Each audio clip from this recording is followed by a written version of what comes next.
Alex, good morning. Good How morning, are you? Lily. It's a little early, but I'm doing pretty well. It's pretty early. I woke up in the middle of the night last night and could not get back to sleep. Oof. So I went on my phone and like an old lady, I played solitaire on my phone. And it kind of like works my brain a little bit. That's interesting. Gets a little tired. Is that your morning routine? Do you wake up and play solitaire? No, Tell us your morning routine. But listen, like I used to wake up and immediately go on Instagram. And that would kind of make me sad. Are you not an early riser? I'm really not a morning person. I am such a morning person. What's your go-to breakfast, Lily? Go-to breakfast. Okay, if I'm making it, it's a banana. If my lovely boyfriend Mason is making it, it is a breakfast sandwich. He got me really into like a bacon, egg, and cheese. I was not that kind of lady until I met him, and now love that. Delicious. What are you putting it on? I'm putting it on. What do we use? He's actually here today. What do we usually put our sandwich on? It's like a bagel. Mason? It's usually a bagel, you know? Nice. But one thing that we always put on our bacon, egg, and cheese is new school American cheese, which is perfect because our guest today is Eric Greenspan, who created New School American Cheese. We love him so much. This is the best American cheese is not typically something you recommend, but he made it good. He put real cheese in there. It's delicious. How do you reinvent something that's so classic, like American cheese? Like everybody knows Kraft singles. Everybody knows that like whatever, but he did it, and it's so much better. He's one of my favorite chefs in LA. He's done all the fancy stuff. He's done grilled cheese stuff. He's got my favorite delivery concept right now, which is all about duck. Yes, I'm so excited. We'll get into all that shortly. Ladies and gentlemen, Eric Greenspan. Eric Greenspan, how you doing, man? I'm good. Good. Do you like that I put your cheese on display? I saw all the cheese here first, and I looked back and I saw that one. I was like, my God. We got bricks, we got shreds. Yeah, we're styling. Slices. We're styling. You do it all, man. You are killing it right now. You are. I think so. Yeah. Tell us about the things you're most excited about right now. Oh, good Lord. I mean, obviously, look, New School takes precedent. Yeah, always. Right? I mean, New School has been a project that I've been working on. I'm sure we'll get into it, so I won't get too deep now. I have a lot of questions about New School. 6 years been working on that, and really been hitting the ground running on it. We've been in market for a little bit over a year, and that's been amazing. That's it? I know. I'm sorry. Holy shit! I know. You've done a lot for 1 year. We've done a lot for 1 year. You're like everywhere already. We're not everywhere, but everywhere's a lot. But we're getting there. Feels like everywhere. And so that's great.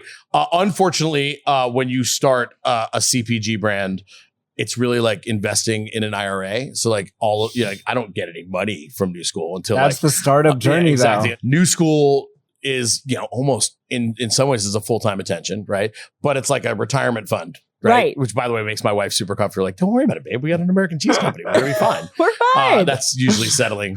You're playing the long game. Yeah, exactly. This is the 7 to 10 year journey, right? And so it's like also like most great things, necessity builds opportunity. And so I've been doing a ton of other stuff to kind of like, pay the bills and do all those important things until we're sailing on the SS Melty in a couple years. One of my favorite things that you're doing right now is duck delivery. Yeah. So can we just jump right into duck? Damn right we can. It's amazing. Yeah, we love it. Like, what brought you to the duck life? Can I just say, like, first of all, I want to talk about how we know each other, right. Eric. We were like competing technically in the virtual restaurant world for a little bit. The rising tides lifts all ships. It's true. We are competing, but frenemies. 100%. We were. And now we're just friends. It's true. Now we don't have to compete. We just get to enjoy together. Exactly. But we both have done a lot of stuff in the virtual restaurant space, delivery only world. I think I actually met you originally in Cloud Kitchen. Probably. I was the kitchen right across from the Canner's kitchen. Like before you were early. Before Travis was even there. Yes. I think the only person earlier than me was you guys. True. Canner's was, I think, the second restaurant in Cloud Kitchen's original facility in that little like cemetery ghost kitchen location. I remember we launched Chino, was our first virtual brand, right? Home of the orange chicken burrito. And one of the things that I recognized early on, and this will lead into Duck, was that you have to bring some sort of experience to the delivery only game because nobody can experience the restaurant. And so what we decided to do was fill up little dime bags of MSG and provide it with every orange chicken burrito so that you can add, it was hashtag MSG on the side. And I remember like the first day we moved into this kitchen and we're like, I've got my guys literally filling little plastic baggies with white, and we put a little MSG sticker on it, but like little white powders. And I remember, was it Jose? Was that who the manager was? Or right. Jose walked over and he's like, what are you guys doing? Like, he's like, this might be the best business model ever.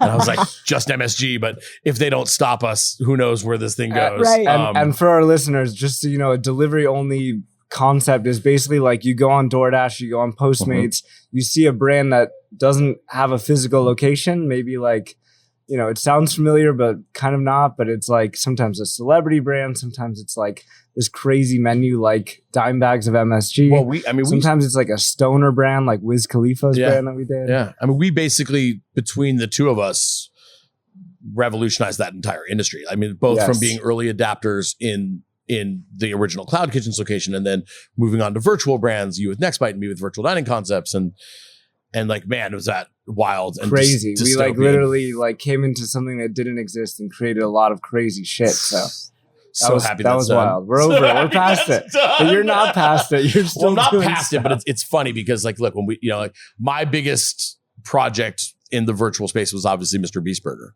right? Which was a monster. I mean, it was Mr. Beast Burger is to this day the biggest success story of virtual brands.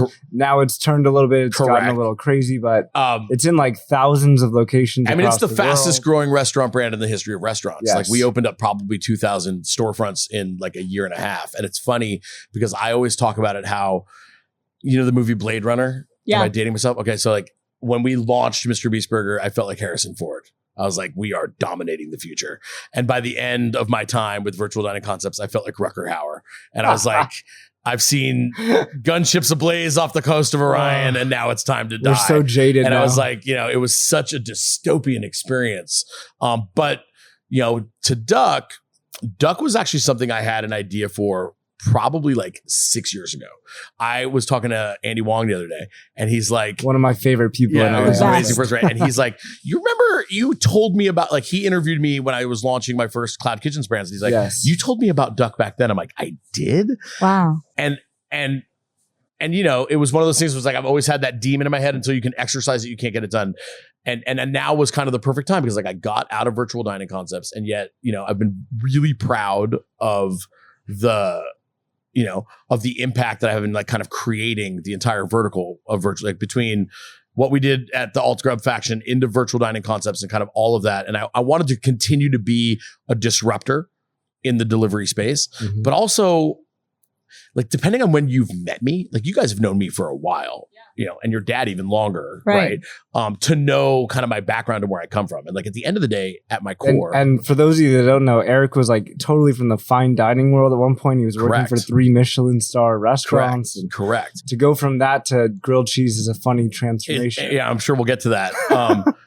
But it's funny because like a lot of people, like depending on when like Eric Greenspan, the brand, like entered your purview, I started as a fine dining guy. Like I was a 27-year-old executive chef of Patina. And I think that I kind of restored that brand to its glory. And like, you know, I worked at El Bulli and Boulet and Ducasse and like super, like, I am at my core, a super high end. You've had a lot of life there. Fine dining chef. I'm like a cat with multiple lives. And then, you know, but as the years go on and as I continue to pivot, because my career, yes, game on. I know this is what you were most excited for. And this is gnarly. What we just did. This is crazy. You just ordered something that I'm still slightly terrified of. Look at that this is, ladies and gentlemen, the Bronx special. Half pastrami, half chopped liver on some grilled rye bread. Wow. It's By the legit. way, you know you're at a legit Jewish deli when you have celery soda. Like there's nothing more Jewish than celery flavored soda, and I'm totally here for it. It is. Look at this thing. A very unusual exactly flavor. What I thought it would Stunning. be. Can I have the ketchup, please? That's amazing. Yes, I got you. Where were we? So like, look, depending on where you've met me. Oh, Blintzes. That's a strong cheese Blintzes. I should have done that. I introduced my kids to cheese Blintzes just last week. Nice. For the first time ever? They've had them before, Wow. but this is like the first time that they were like conscious eaters. And I was like, okay, let's it's time to revisit. No, I'm good. Thank you. And so like, unless you like, as the years go on, like, am I Eric Greenspan, the grilled cheese guy? Am I Eric Greenspan, the Food Network guy? Or, am I the Mr. Beast Burger guy?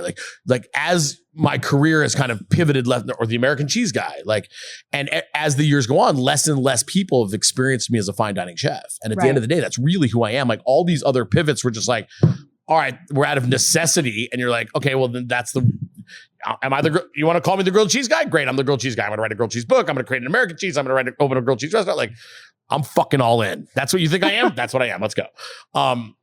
And Duck has given me the opportunity to kind of remind people that you know how to cook. That I know how to cook like at a really high level, and that I like to execute that. Can I just say, when you first pitched me on Duck, I think it was like a year ago, you were like, I've got this great delivery concept. We're going to do like Duck in a box. It's going to be like a taco handheld, build your own kit. And I was like, Eric, I think you smoked a little too much on this one. Correct.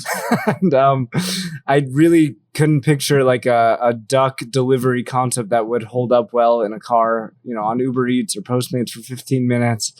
And you completely proved me wrong. Nailed it. I ordered it, I think on the first launch that you did, expecting like to text you being like, I was right. And I remember FaceTiming you. I was like, holy shit, dude, you like literally just blew my mind with this. I love incredible, prepared to text you. I was right. This sucks.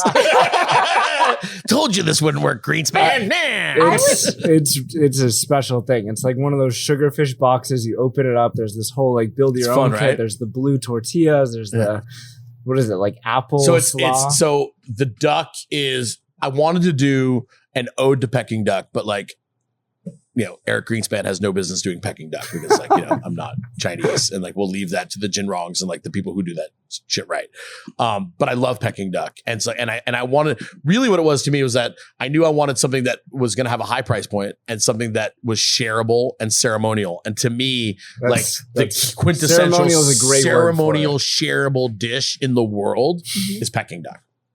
So we just kind of do it in different ways, right? Like the breast is like my one problem with Peking duck is like, in order for those legs to be cooked, that breast is going to be overcooked, right? Like fact, whenever you eat Peking duck, the breast is overcooked. It's still delicious, right? Because they do all sorts of ancient technique. What's your favorite Peking duck? Not that you've made, but Jin Rong. Yeah. Same. Jin Rong's so money. So good. So money. Although when I'm in New York City, I have a classic Chinatown crawl. Okay, yeah. Where I do what are the spots? I do Joe Shanghai for dumplings and scallion pancakes. Yes. And then I literally walk right around the block to the Peking duck house. You recommended a place for Mason and I and my dad to go to recently in New York, and now was I right? I can't remember. Yeah, it was unbelievable. We're gonna find the name after. But wait, I want to go back for a second because you said that, or I think Alex, you said that. Yeah, eat, by the way. We'll talk for a little. Look at this thing, dude. That is a healthy portion of chopped liver. It is. Like I thought this was gonna be like kind of like a banh mi. Like it was gonna be like that's like that. You should have capitalized that. Crazy. Right, this might be the Eric Greenspan. We might have to rename 100%. I think you said that the duck delivery kind of reminded people that Eric Greenspan is an incredible chef. He has this culinary background that is just incredible. But I would argue that New School does the exact same thing because you've reinvented a classic that everybody knows, and you've made it you've elevated it to another level. Can you talk a little bit about what made you take that leap and choose the cheese hill to die on? Like what made you? So it's funny. First of all, I appreciate you for recognizing that because like, elevating things has always been what I want to do. Like the Foundry on Melrose was my opportunity to take comfort food classics and elevate them. And that's kind of the lane that I chose. And everything that I kind of culinarily that I try to apply myself to is always driven by that. I'm always driven by like, I want to elevate experiences. I want to take a common ground that you know about and then blow your mind with something that's completely different. when I closed all of my restaurants, and I had like 8 of them, and like I had my second kid, and like my partners were good dudes, but they were not good partners, and they're welcome to, they know that. And so shout out, love you guys. Awful partners. And you know, I had my second kid and I was like, I can't do this. I didn't like running restaurants from my car. You know, like I'm that sick person who's like, I like to run kitchens from the kitchen. Like I want to be tied you still to a carry stove. American cheese in your car at all times. 100%. Only while the kids are at school. And so when I shut down all those restaurants and kind of got out of that, I was like, if I'm going to do something now, like I'm going to do something for the future. And like, what did I think was the future of food? I thought it was delivery only food. And I still believe in that. I don't believe in how it's being done right now, but you and I both know it's inning 1 and there's going to be plenty of time to like let everybody mess up again and slide back in and keep crushing them. And I think duck is an indication of that. But like when I launched the Alt Grub faction did that. And the other thing was I wanted to do products, consumer products. And Alan Levitt, who's now my co-founder and CEO, but who's just a dear friend of mine for many years. And it's kind of like a CPG nerd and led a bunch of like investments into early stage CPG brands and stuff like that. Our families were having dinner together and I was rattling off different ideas for products that I have. And I was like, and they were mostly stupid. And I was like, blah, blah, blah. And he's like, nope. And I'm like, blah, blah, blah. Nope. And I'm like, what about like a premium, like small batch American cheese?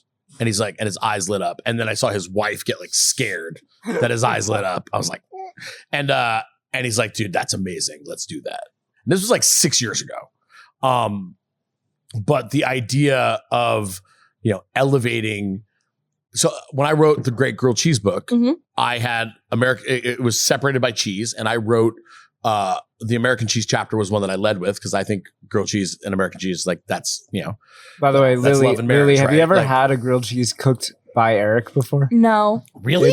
It's what? It's different. I know Mason, you don't need me. It's true. But I want yours. Yeah. I want to try yours too. They're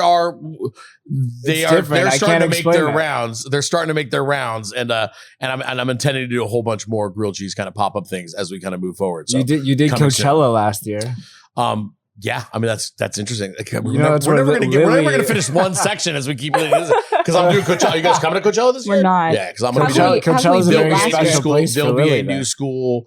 There'll be a new school grilled cheese stand at Coachella, but there's also, we'll get into concessions. Yeah. So we'll get back to that, but you'll have your chance. I looked at the recipe for American cheese and I was like, well, can't put that in a cookbook because people don't have sorbic acid and sodium phosphate and like modified starches and like whey proteins. And so I was like, and so it got me thinking. I was like, I eventually bench topped something that is definitively not what New School is now for the cookbook, but it got me thinking. I was like, these days, like chefs, first of all, the Venn diagram of like chefs and people who like American cheese is like almost a complete circle. It's almost, there is no Venn diagram. It's like, it's the same. And the chefs are now like, oh, I use aged shoulder and Wagyu this and for my grind, right? And like I bake my own brioche. I like your chef voice. That's my chef voice. That's my nerd chef voice. And I hand whisk my own mayo and I hand pick heirloom tomatoes from the farmer's market and then I put Kraft on it. And you're like, huh? And like I get it. Like it wasn't like I swore off American cheese. American cheese was one of those things that for me that was like, even though it's awful, like it's a necessary evil because it's the best on a burger. It's the best on a grilled cheese. It's the best in macaroni and cheese. Like you got to use it. But I always wondered like why nobody completed the circle of quality. Right. Right.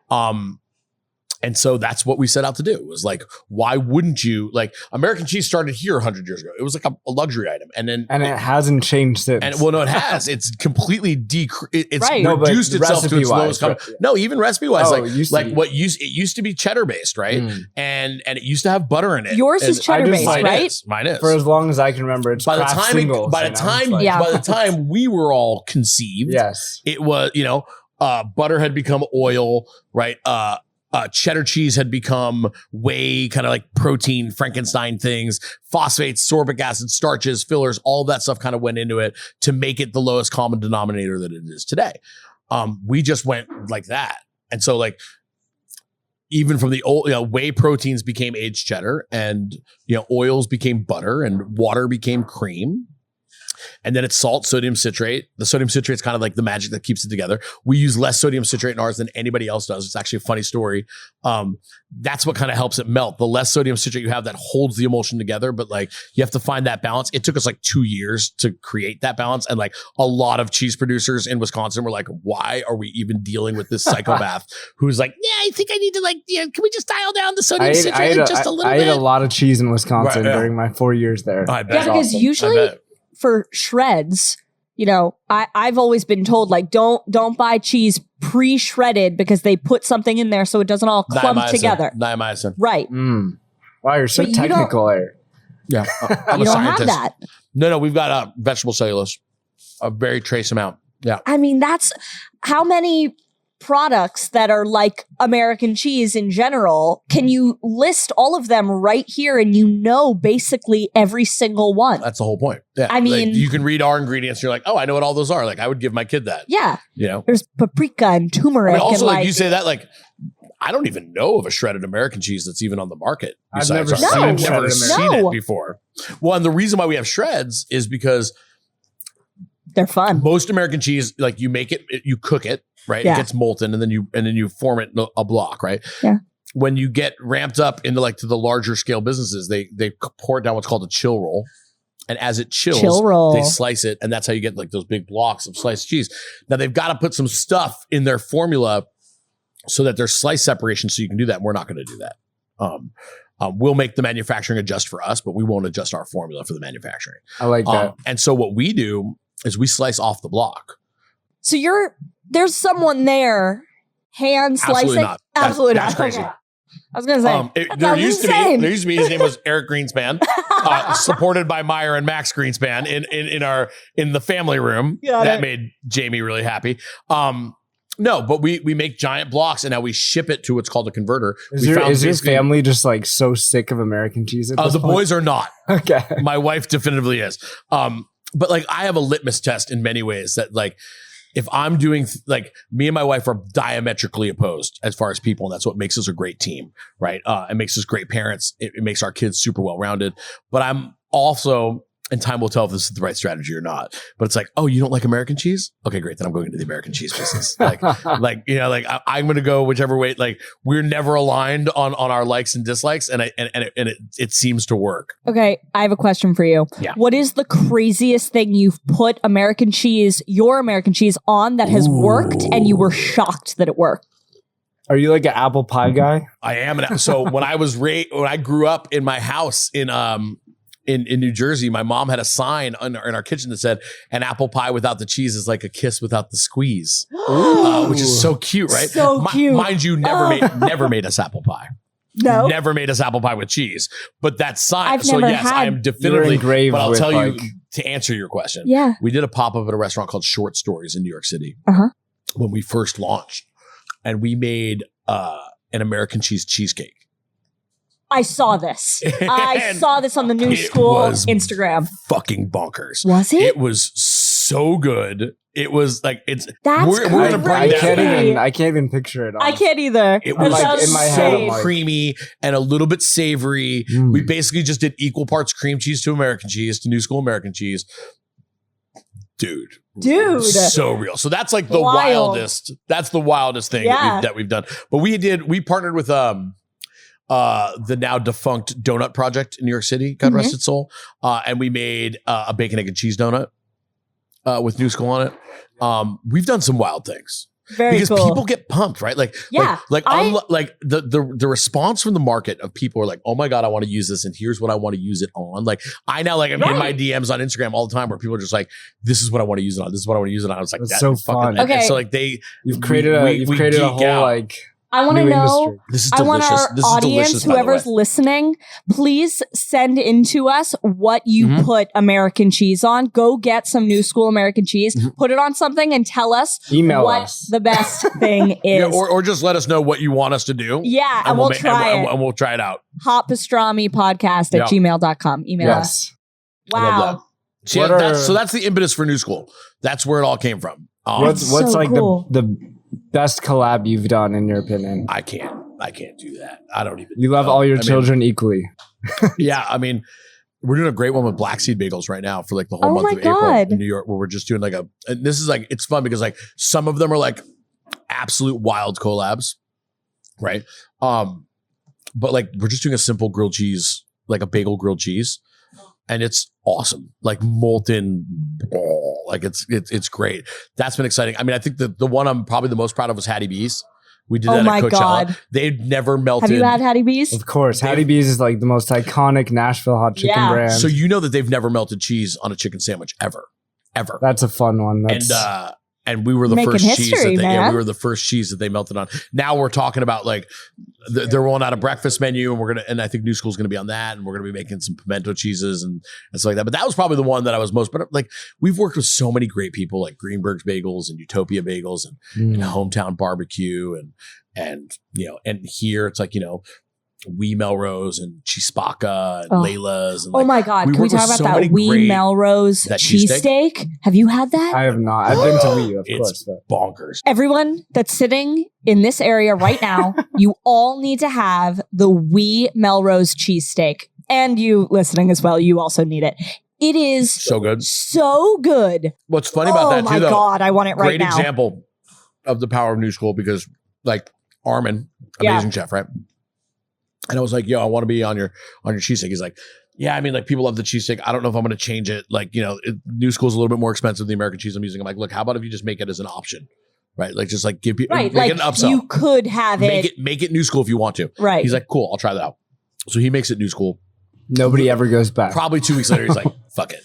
He's like, I'm just putting New School on it because it's so much better. Yes. That I'm just going to do that. I'm like, dope. Totally. Let's go. I mean, he was an early adapter. And like, it's good. Like the early like, you know, Michelin uses it on her, on the Daybird fish sandwich. Oh my God. That's a crazy fish sandwich. Let's talk about that for a second. If you're going to put caviar in a tartar sauce, you have to be putting I think it's like what, a $70 if you have the caviar, it is. Yeah. The New School is included though. Okay. That's good. So you don't have to pay extra for that. But it's so good. And the Szechuan fried chicken sandwich, she kills it. And those are the kind of people that like, look, we'll work with anybody who wants to improve the quality of what they do. If anybody like, you know, like it's New School is that opportunity. It's like, it's more expensive than American cheese because American cheese is commodified garbage at the end of the day. Right. Like, but it's not so much more expensive. Like it's a really easy way to level up what you're doing without breaking the bank, right? So like anybody, like when people start putting it on their egg sandwiches or like, you know, like if you want to improve your burger, like you can change the bun and spend another 40 cents, or you can change your meat and spend another, you know, 50 cents per portion, or you can pay an extra 15 cents for New School per portion and really level up your burger game. And it's fun that like, you know, our thesis was always that there are people out there who use American cheese not because it's the lowest common denominator, because they love it. And given the opportunity to spend more to have a great quality product, they will. And it's happening. It's really cool. It's super cool. What's it like to do a big festival? Crazy. It's funny. Like, is it overwhelming? So we did New School grilled cheese. It was funny. Like right when we launched. Yeah. Like we were literally in market. Like I was still driving New School around in my car and handing it out to people like Santa Claus. And Nick Adler, dear friend, right before I left VDC or VDC left me, depending on the story, they left me. And I remember I was in Palm Springs. I was doing an event for Nick and helping him out. Nick from Golden Voice, who like kind of curates all the food and stuff like that. And he's like, how's it going, man? I'm like, pretty good. I think I'm getting fired tomorrow. And he's like, huh? I'm like, yeah. So he's like, so what are you going to do? I'm like, I don't know. I'll figure it out. And he goes, do you want to do Coachella? I'm like, is there still space? He's like, I got one space left. Is that through Best Beverage Catering still? Best Beverage does the drinks one side, but Golden Voice. Okay. They do all the ops and stuff, but Golden Voice kind of books the groups. And I'm like, I do grilled cheese. And he's like, what's your grilled cheese brand called? And I'm like, it's called New School. Which wasn't a grilled cheese brand. It was a cheese brand. I'm like, it's called New School. And he's like, all right, cool. Let's do it. Dope. So fast forward like a month later and I'm like one of the top vendors at Coachella last year too. One of the top vendors at Coachella. We're propping it up. And my buddy from who works in marketing at Kraft, I look out and he's like standing there, like shaking his head. He's like, how the fuck did you do this? Wow. You know what I mean? I'm like, what do you mean? I'm like, dude, write me a check or send me a resume because that's how this is going to go down. So it was crazy. Learned a ton. And actually interesting. I am now about to move, like one of my new businesses that I'm launching, and I'm launching it this year at Coachella, is I'm getting into the concessions game kind of in a big way. I learned a ton last year. And what I also learned is that there's two kinds of operators in food festivals right now, right? There's the celebrity chefs or like sought after foodie brands who have already a preconceived notion of what they're going to serve and try to fit a circle through a square peg. And there's I love spicy pie. Yeah. Right. But like you can't keep up with the demand, or you can't keep up with the volume because you're like not used to putting up that volume. Right. And then there's the general, I mean, I hate to use the term carnies, but like there's like the general, actually like to use the term carnies, but like there's like the general population vendors who, are serving like, Restaurant Depot chicken tenders and French fries. Yes. Who can keep up with the volume. Which sometimes at a festival, Delicious. It's all you need. All I want. And so I start to think, well, why can't we do both? Like, why can't you design a brand that is built for concessions and everything that comes into that? Like no knife work, but in classic prep. Eric form, elevate it and make it actually 100%. Still create a brand that has a perspective and has a personality and has branding elements to it and like creativity to it and all of that, but build it from the ground up for concessions. And then what I do is I then partner with traditional concessions operators and kind of show them how this sounds confusing, but it's kind of like what we did at VDC and Nextbite, where it's like, here's how you do it. And they're like, great, this is actually easy to do. And so that's like my new business model. And so I'm launching 3 brands starting at Coachella. You're insane, Eric. I know, I'm a madman. We're doing New School grilled cheese, but so we're now in like the North Terrace. I'm like, I don't want to be in Indio or in VIP anymore. What bread are you using for the grilled cheese? White bread. A artisanal white bread from Cisco. Beautiful. But white bread. And so we're doing new, but we're going to be in the North Terrace. Like we're in general population. Like we're there. That's where you want to be. That's where you want to be. We're there to burn. Do you get to escape out for any shows? Do you get to see the anything? good news is the older I get, the less I know of any of the bands. It's like I don't particularly care. I'm definitely going to check out Sublime and probably No Doubt, but like that's the only thing in my age limit, which is good because I'm there to work. But it's interesting. So then I thought, New School. I was like, what is a great thing that you want to eat at a festival, but isn't well represented? Right. Hawaiian barbecue was my initial thought. Like that's such, it's hot, it's cold, so it's filling, it's shareable. Yeah. And so this is fun because like I would never have created a Hawaiian barbecue brand myself because it's not like on brand with kind of like who people think of me as. But like I've had a macaroni salad haunting me in my head since I've been in Hawaii that I was like, this could be so much better. What if we did this? And I finally was like, oh yeah, I can do it at Coachella. So we're doing this thing called Grinds, GRINDZ, Grinds Hawaiian plates. Wow. Wait, what else is on the plate? Sorry. Sweet and sour barbecue chicken or unagi glazed slow cooked pork. Bruh. I'm gonna say that again. Unagi glazed slow cooked pork. Oh my God. We got some jackfruit for the vegans if they want. Classic. But then, sorry for the background noise, by the way. We're setting up a party of 50. We're gonna crash that party. That's gonna happen. But like, instead of like steamed white rice, I'm making like this like garlic cilantro rice with like a ton of butter in it. My coleslaw is like, I have toasted sesame seeds and like sesame dressing in it, but I add chopped up pickled ginger into the coleslaw. Oh my gosh. Awesome. The mac salad. Oh, it has passion fruit in it too, like in the vinaigrette. And then the mac salad is like pineapple and chili flake and black pepper and a ton of like raw celery and raw carrots. So it's like super refreshing. So that's Grinds. It's amazing. I think it's got to be one of the better Hawaiian, if not the best Hawaiian barbecue concept. I'm so excited. I would consider going to Coachella you let me know. just I'll put you guys on the staff list. Geez. You guys coming out. I hope Grinds makes it out of Coachella and into. Will it? We'll see where these go. Yeah. I think that once we get They're using it as a test ground. It's a test ground. I like the concessions avenue. Maybe we'll bring it into like like the Live Nation venues or like or like stadium stuff. Who knows? Maybe we launch at Ghost. Maybe it turns into something. I don't know. Like this is where I'm starting it. And we'll see where it goes. What a great place to test out if it works or not. Yeah, yes, except for the fact that like you're either going to like ascend Yeah. or you're going to crash and burn. Yeah, like but there's what no a way to find out. Yeah, exactly. There's definitively no High like stakes. middle ground Yeah. there. And then so grinds. And then the last one is have you ever heard of the dish salchipapa? No. No, but it sounds like potatoes and sausage. Correct. This Give guy. this man a gold star. guy. Exactly. I worked in the kitchen of Canners. So from Colombia all the way up through Mexico, there's a like Latin choripan street food kind called of like salchipapas, which is you chop up hot dogs and you throw them in the fryer with the French fries, Ooh. and you fry them all together and you put some sauce on it. And like there's different variations. Is And it I was on, like, on bread or just like no, just a bowl of with French fork fries, in it? loaded Love fries. it. And I was like, well, that is a fucking festival brand waiting to happen. For But like, sure. You know, like it's not, but like it's a really good example of what we're doing. Like it's not DUI fries. It's not like any kind of loaded French fry that you want. It's got a perspective to it. So I Right. created a brand called Chipapas. Yum. And it's basically like its tagline is fries con todo, right? The Instagram handle is Chipapas por vida.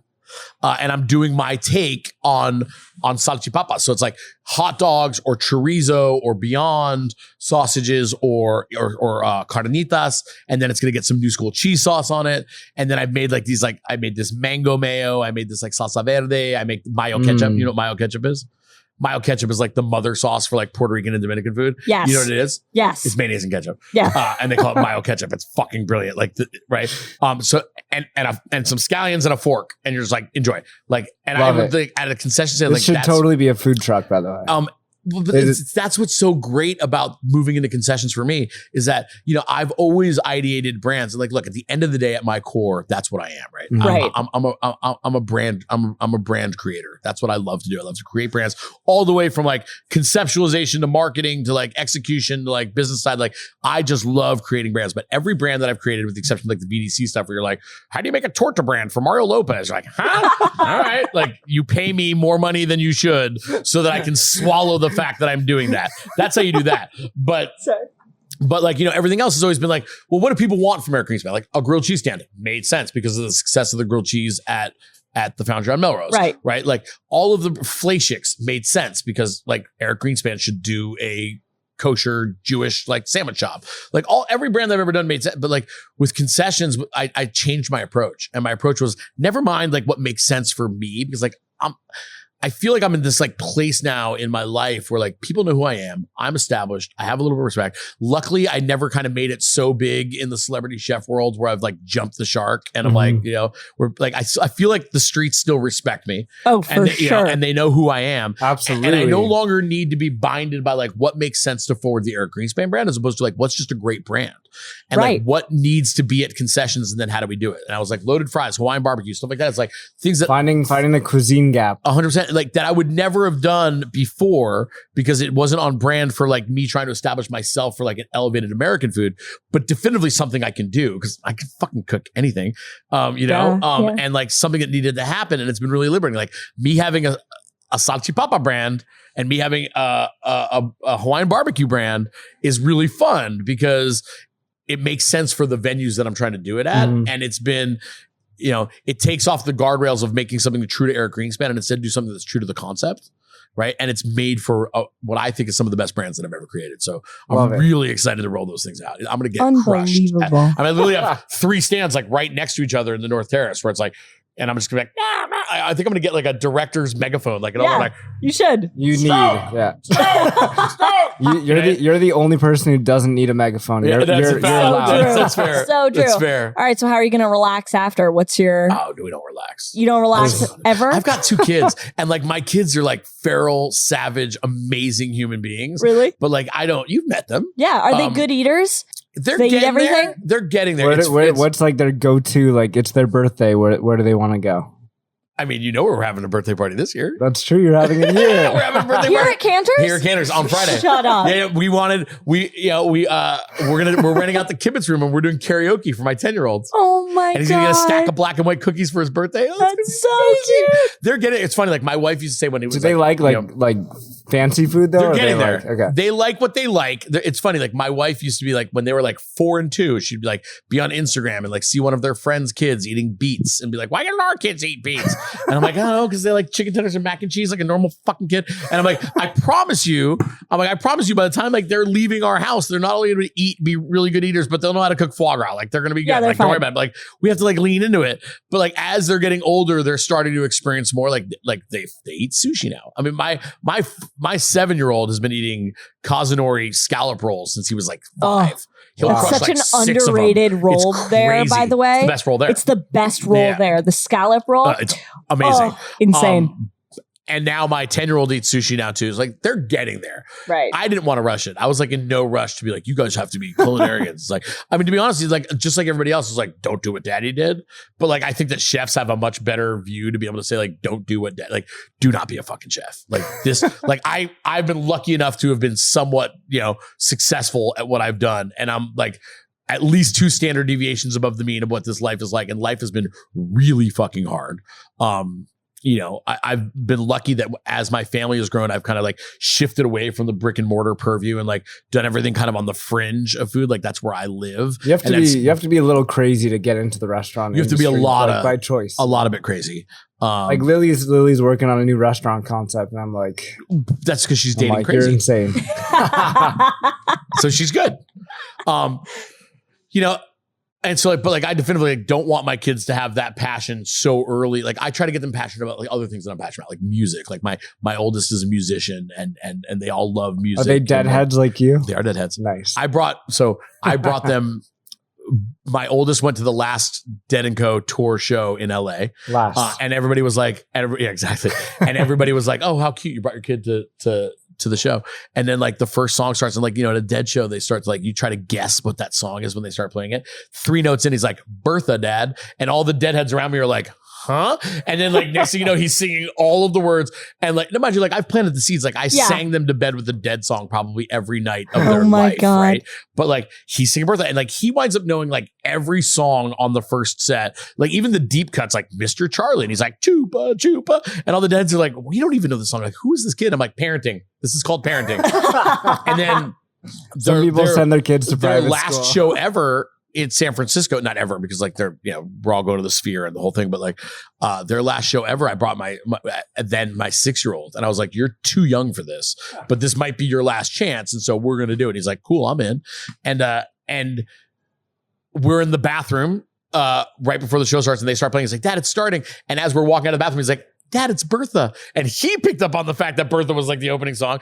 And like your proudest moment. Oh my as a God, father. I was like crying. And then his name is Meyer Jude Greenspan. His middle name is Jude. So we've always said your song is Hey Jude, right? Oh. And all of a sudden, love that name. They start going into Hey Jude, like in the middle of the, and he just looks at me. He's like, Dad, are they playing this for me? And I'm like, yeah. Yes. I'm like, yes, they are. And then like a balloon lands in his hands. And on why am I going to cry? What is going on? Yeah. Okay. And the balloon lands in his hands, and on the balloon it says, Hey Jude. No. What? And my kid like, thank God I didn't microdose him on acid for the show. Yeah, no. Not that I would ever do that for my young child. But his head was like mind blown. My mind is blown, and I wasn't even there. And so like the kids now are like now they're both like deadheads. They're also punk rockers. I made and you'll see this when you have children. Like children's music is fucking abominable, right? Like with the exception of maybe the Bluey theme, like everything else, like you want to put an absolute bullet in your head. And so like when I started like driving them to like stuff and like, cause I shut down all my restaurants when my youngest was born. It's like, right. I try to be as hands-on as I really can and like drive the kids around and blah, blah, blah. But we got in the car and like, like we put on like the Spotify mix that my wife made for them for the car. And I was like 30 seconds in, I'm like, nope, not fucking, like there's no Elsa in my car. Maybe Mama's car, but not in my car. And so like, I knew that they liked it. So like we started with the Dead, but like now like my oldest will get in the car. It's like, I'm like, what do you guys want to listen to today on the way to school? Dad, can we listen to Black Sabbath today? There you go. Like, yes, that's we can. Good parenting. Yes, we I grew can. up on Black Sabbath as well. And so like they have like, oh Dad, play P-Funk for us. Like they're like, it's amazing. I made them into my best friends so that we can just like hang. Oh, I got in trouble the other day. Like my wife's like, go get them off the PlayStation. They're not supposed to be on PlayStation right now. I'm like, yeah, fucking kids. Like you're not supposed to be on PlayStation right now. I'm gonna go get them off the PlayStation. Like, I go upstairs and they're literally like playing Sublime on Alexa and playing Madden on PlayStation. And like fast forward like 45 minutes later, my wife's like, are they ready for bed? And I'm like, Almost. And she's like, what are you doing? And I'm like, It's like she comes upstairs. She's like, what are you doing? I'm like, babe, it's like my boys and they're listening to Sublime and we're playing Madden. Like, this is so much fun. Like, this is what I want to do. But you're a good father. Dope. I try to be a good father. I love it. Time will tell. It's like the Coachella risk factor, like by 1,000, where you're just like, because I am definitively not a traditional parent. I don't parent them traditionally. I take them to certain places and expose them to certain things. Yeah. And I feel like we're winning, but I don't think you ever really know. Like if you ask my dad, like, did he win on how he raised me? I think he'd probably be like, hell yeah. Like, I'm almost 50. And my dad's probably like, jury's out. You know what I mean? Like, not sure. Like my brother, Dr. Jason Greenspan, definitively, we won that one. Eric, like, we like seeing him on TV every once in a while. Like, we'll let you know. You're a winner in our hearts. I appreciate that, man. I mean, like, but yeah, it's like, always keep grinding. Here's the deal. I dedicated myself, especially after leaving BDC.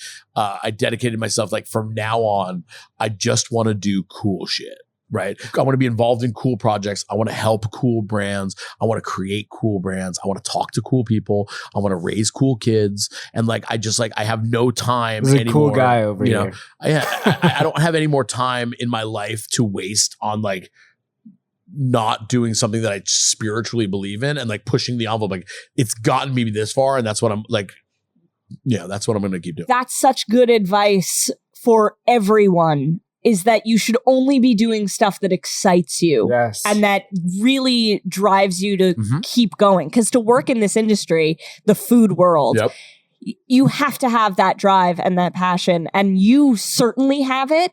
But I think you are an excellent role model of just keep doing the shit that you love. Yeah, authentically you. Yeah, exactly. I mean, look, people ask me like, I'm almost 50. Right. And people are like, where do you get the energy that you have? You're the youngest 50-year-old I've ever met. Yeah. And least mature. But like, where do you get the energy? And it's passion. It's that like, I only do shit that I really, and like, to a fault, to be clear, like there's things that I have made some terrible decisions in my life because I've been like, I want to do that. And, I make less of them now that I'm married and have kids, but I still make them. My wife's like, what are you fucking doing, idiot? I'm like, I know it seemed cool, right? But what keeps me going and keeps me moving and makes this all worth it because of how hard this industry is fulfilling that passion. It's absolutely being like, in it to win it. Yeah. All right. We have a few rapid fire questions for you. Can we hit you with them? They're so easy, I swear. It's a multiple choice quiz. C. Ready? You have visitors in town? I do. Where are you taking them for essential LA food? Give me breakfast, lunch, dinner. Driving is not an issue. You could teleport to all of them. Holy shit. Essential, you're saying? Essential. Like they have to hit it. They have one day. Okay. I'll go across the street to Cofax and get a breakfast burrito. That's breakfast. I think their breakfast burritos are great. I would say lunch is a tuna melt at Apple Pan. Ooh, wow. That's a kind of an essential. That's all I'm doing. I'm just giving you the classics. Yeah, classic. Dinner. This is going to sound crazy because I'm not even sure I like this place that much, but like for a classic LA, like quintessential experience. Yeah. I kind of feel like Dantana's. Like I kind of like rolling into Dantana's and like I'm definitively paying too much money for like average for stuff. Sure, like, but it's like the a vibe is so vibe. So that, vibe. It's so LA. That might be like, those are one. like quintessential. I wouldn't say that any of those are necessarily the best places to go, but like if you want to give someone like an essential LA, that's what you do. I've got one for you. Hit me. It's Saturday morning. You're a little hungover. Maybe the Dead show was the night before. Yep. Where are you going for breakfast? A hangover breakfast. Where am I getting a hangover breakfast? By the way, I'm so weird about this. I like Korean stew. Like, ooh. That's like actually spicy, Super Bowl. Like, I mean, like, look, to me, it's got to be crazy answer. It's probably Yeastie Boys.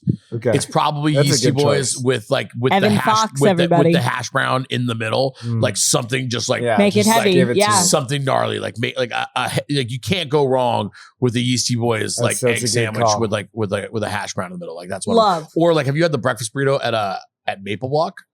I have not had their breakfast burrito. The breakfast burrito at Maple Block is super real. Like it's I wrapped. love It's actually Maple new school. Block. Wrapped in new school. It's got like brisket in it and like potatoes and stuff. That's another one that like I don't think you can be hungover for that one. I think you have to be drunk. Yeah. Still. But that's another real one for sure. Okay. Last question. Already? Yeah. Yeah. Birthday dinner. Where are you going? My birthday? Yep. Yeah. My birthday dinner. Where am I going? I mean, this year I'll be at Coachella. Okay, but dream birthday meal. I got to tell you, like, I think where you cannot go wrong is Bavel. I think the Bavel is 100%. Definitively I have never one of had a bad I've meal never had a there. bad meal there. And here's why I know it's great, because like at the end of the day, you're like, I'm paying like a shade under $200 a head. All I can remember is that I dipped bread in different hummuses and the mushroom and skewer. I am gladly signing my check where I'm like, Oh, that 100%. hummus and bread experience and whatever else you threw in there was worth this. So I feel like you 100%. can't go wrong with that. I've had some, Mother Wolf has been another, like a recent one. The room there is so transformative and matches the food so well. Such a cool room. It's it really, so larger than life in 100%. there. It's like Vegas in Crazy. there. It is and like that Vegas. feels like to me like a really And now they great have one in place Vegas. to celebrate, like a birthday. Like that's It a is. great place to like. That's a birthday That's a restaurant. birthday restaurant for sure. There's a lot though. There are so many. LA's the best food town in the world, I think. I totally agree with you. At least when you talk high and low and ethnic and all that stuff, like nobody touches us. They really don't. For sure. And it's like funny We too, completely agree about that. and then New Yorkers always be like, yeah, but we got pizza and bagels. And I'm like, guess what? So do we. We also have pizza and bagels too now. Like we have our own bagel culture now. It's like that open face, I like think built we're still bagel thing. The we're still a courage. little behind on pizza, but Here's the deal though.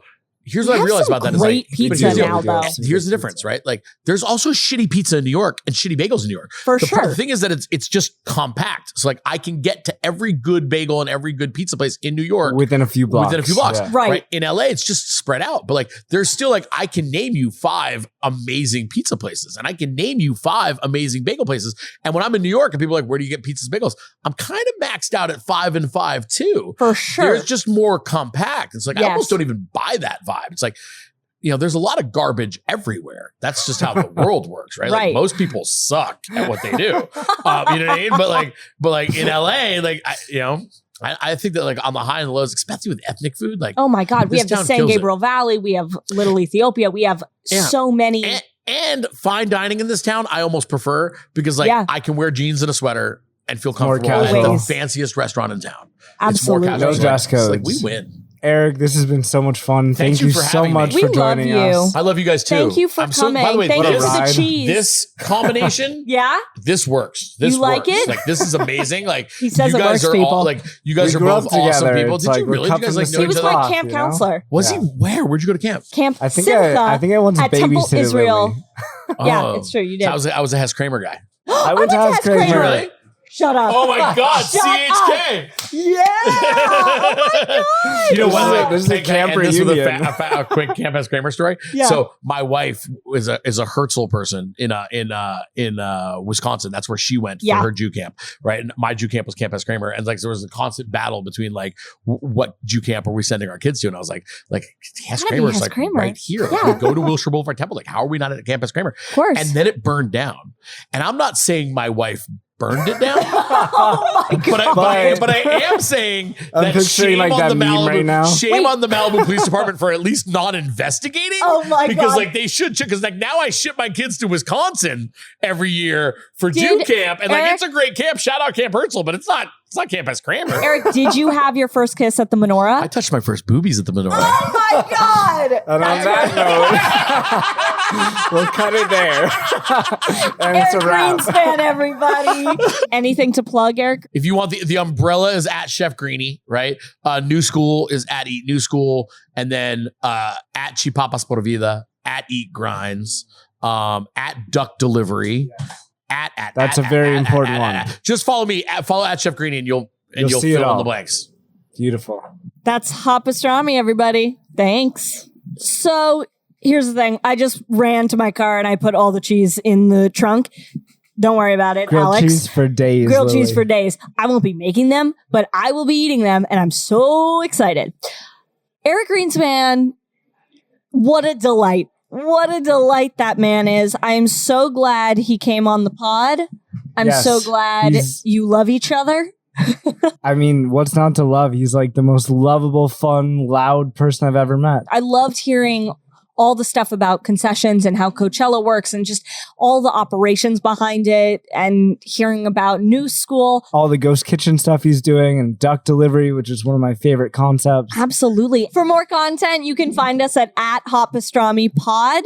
Tell them what they should do when they see the podcast. You should like, you should subscribe, yes. You should give us 5 stars. Yes, all of those things. Then we get to keep doing this and you can keep tuning in. So thank you. Thanks, everybody. We'll see you next time.